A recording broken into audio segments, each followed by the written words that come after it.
Сәлеметсіздерме?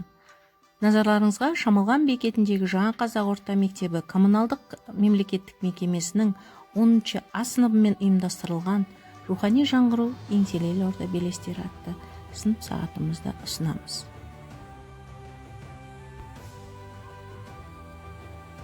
Сабағымыздың мақсаты оқушылардың туған жеріне, еліне, елордаға деген, оның бүгіні мен болашағына деген танымдық көзқарастарын арттыру, болашаққа деген сенімі мен ой-өрісін дамыту.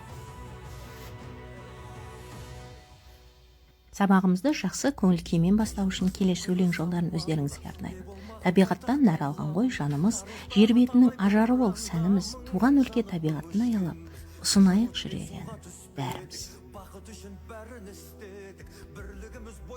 Ал енді балалар, Қазақстан кеше, бүгін және ертең деген айдарымыз бойынша өткен тарихқа бір шолу жасасақ, еліміздің басынан өткен қандай оқиғаларды білесіздер?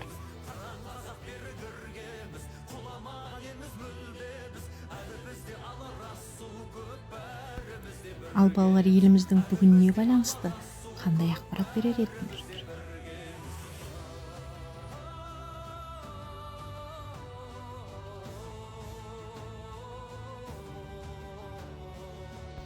Еліміздің ертеңіне байланысты болжау жасап көрелік.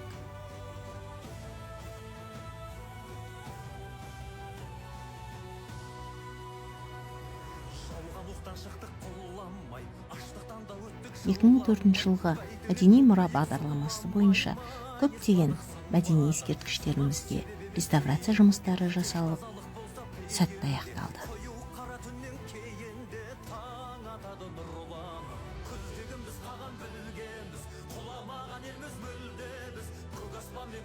Ал енді балалар, сендердің туған жерге деген сүйіспеншіліктеріңді тексеріп көргім келіп тұр. Алдарыңызда сұрақтар берілген. Солардың жауаптарын жіберіңіздер.